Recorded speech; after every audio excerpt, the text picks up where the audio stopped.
मोहनजोदड़ो हड़प्पा सभ्यता का एक प्राचीन और प्रमुख शहर था जो आज के पाकिस्तान में सिंध प्रांत में सिंधु नदी के किनारे करीब 5 किलोमीटर इलाकों में बसा था।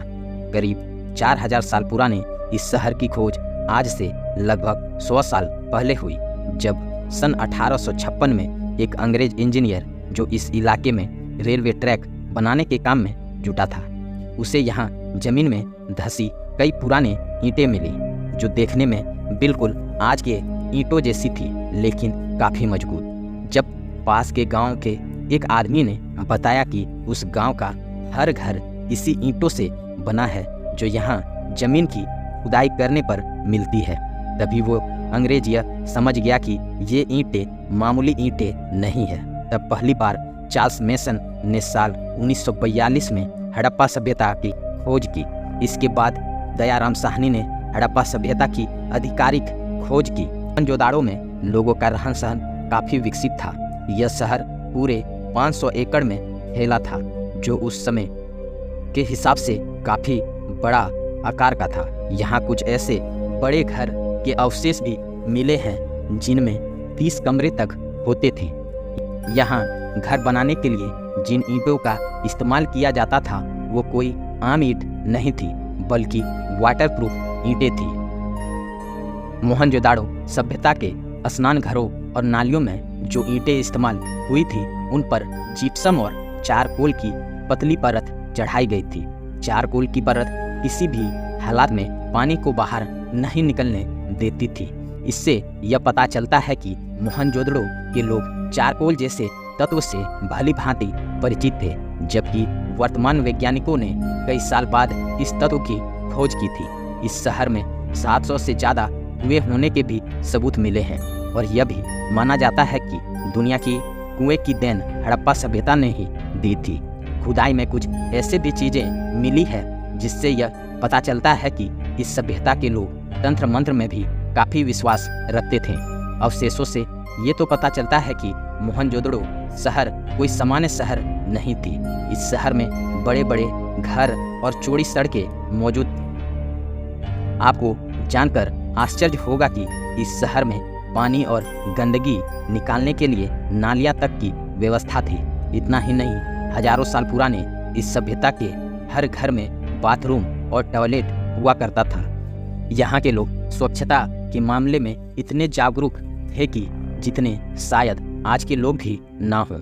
मोहनजोदड़ो में एक बहुत बड़ा स्विमिंग पूल भी खोजा गया है जिसका आकार 900 स्क्वायर फीट का था, जिसे ग्रेट बाथ नाम दिया गया। इस स्विमिंग पूल को एक ऐसी तकनीक से बनाया गया था जिसके तहत इसमें सिंधु नदी का पानी भरा जाता था। मोहनजोदड़ो का एक रहस्य ऐसा है जो आज तक कभी सुलझ नहीं पाया है, वो है खुदाई में निकली वस्तुओं पर उकेरी लिपि, जिसे आज तक पढ़ा नहीं जा सका है। अगर इस भाषा को वैज्ञानिक डिकोड कर लेते हैं तो यहाँ छुपे हजारों साल पुराने कई राज सामने आ सकते हैं। आश्चर्य की बात है कि 500 एकड़ में फैला इस सभ्यता के अवशेष में किसी भी मंदिर की कोई अवशेष नहीं मिले, लेकिन यहाँ मिली एक सील पर 3 मुख वाला देवता की मूर्ति है जिसके चारों ओर हाथी, गेंडा, चीता और भैंसा है। खोज के दौरान यहाँ असंख्य देवियों की मूर्तियाँ भी मिली, जो इस बात का सबूत है कि मोहनजोदड़ो के लोग मूर्ति पूजा में विश्वास रखते थे। इतने सारे देवियों की मूर्तियों के अलावा सिर्फ एक शिवलिंग मिला है जो इतिहासकारों के अनुसार 500 साल से भी पुराना है। खुदाई के दौरान कुछ कंकाल भी मिले हैं और जब इसके दांतों को टेस्ट किया गया तो एक चौंकाने वाली बात सामने आई। वे लोग आज की तरह नकली दांतों का भी इस्तेमाल करते थे। ये इस बात का सबूत था कि चिकित्सा पद्धति भी काफ़ी हद तक विकसित उस सभ्यता में हो गई थी।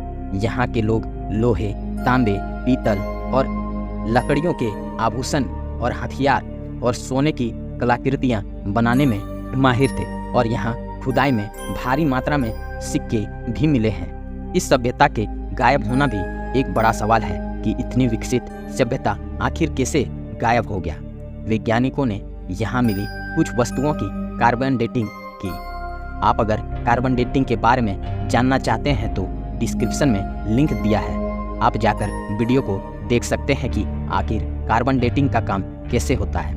कार्बन डेटिंग के बाद पता चला कि मौसम में आया बड़ा बदलाव इस सभ्यता के विलुप्त होने की सबसे बड़ी वजह थी। वहाँ की नदियों ने धीरे धीरे अपना धाराएं बदल दी और पानी की भयंकर कमी हो गई। साथ ही खराब मानसून भी इस सभ्यता के लिए कई मुसीबत लेकर आ गई और ये सभ्यता धीरे धीरे विलुप्त हो गई। अगर मोहनजोदड़ो सभ्यता अगर विलुप्त ना होती तो इंसान आज और भी तरक्की कर चुका होता। आपका विचार क्या है, हमें कमेंट जरूर करें।